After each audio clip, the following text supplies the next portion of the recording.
Okay, this is the second part of the analytical question, 3 here. Let's just get started. What do we got here? It says, if DC is defined by this equation, y equals 3 over 8x minus 3, that means the equation of this line passes through DC. Determine the coordinates of D. Well, let's just take a look at the picture here. They're telling us the equation of this line, DC, and they're asking us to find the coordinates of D. But hey, we know the equation of AD. I think we did it in question 2. Well, if we've got two equations and we want to find out where they equal each other, all we have to do is let those equations equal each other, and we'll find out where they cross with the point of intersection, D. And in fact, that's exactly what we do. We take the one equation that they gave us, 3 over 8x minus 8, and the equation of AD that we figured, or the other equation that we figured out, I think it's AD. What is it? It's called, look at the picture here, AD. That's right. We've got AD and AC. There's AC, there's AD. We make them equal each other.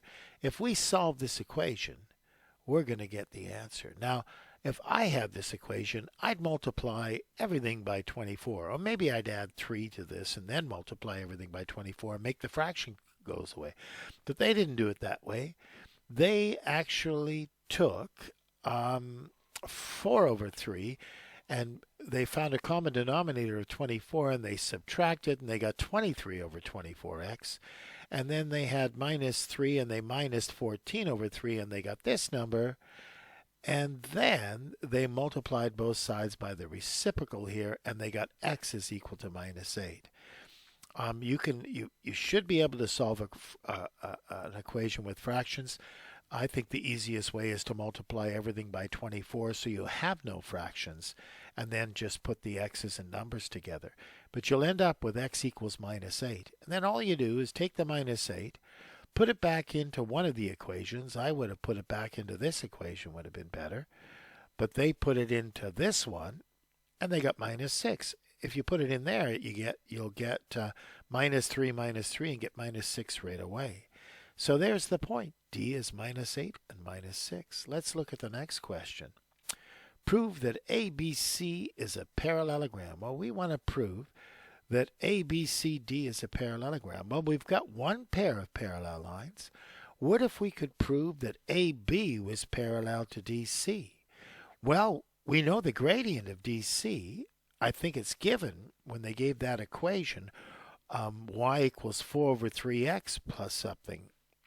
They gave it to us. All we have to do is find the gradient here, AB. And if it's 4 over 3, then AB is parallel to DC because they have the same gradient. In fact, that's the idea they use. You work out the gradient of AB, and you just take that point, subtract the y's and subtract the x's, and you get 3 over 8. And hey, that's the same gradient that they gave in the equation DC. DC. So DC and AB have the same gradient, so they must be parallel.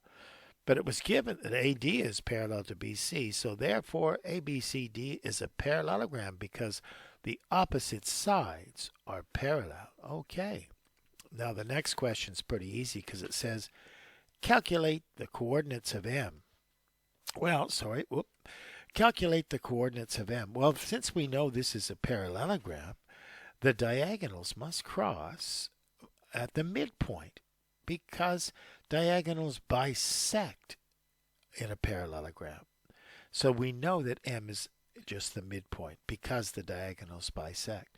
So we just go to plus minus 3 over 2 is the y coordinate, minus 2 plus 0 over 2 is the x coordinate, and that's all this midpoint thing is. Sorry, right here, minus 2 plus 0 over 2, minus 1 for the x coordinate, 2 plus minus 1 over 2 is minus a half.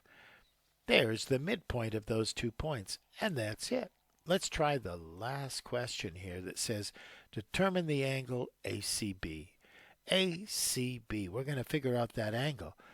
Well, if you remember, it's all about get the gradient of AC which I think we knew before, and the gradient of BC, if you go shift tan, you'll get the angles of inclination. And that's all we do. We go and we go, okay, one of the gradients is minus 5 over 2. So we go shift tan of minus 5 over 2, and when you get a negative value, you've got to add 180. That's the obtuse angle, the bigger angle. And then we subtract shift tan of 4 over 3, and we'll get, if we subtract those two angles, we're going to get that nice angle of 58.67 degrees. I even showed you how you do it on the calculator right there. And that's it. That's the answer.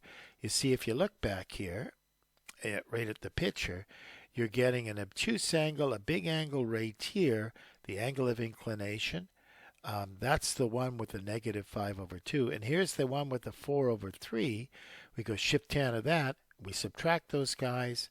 And that's why we get 58.67 degrees. And there you go.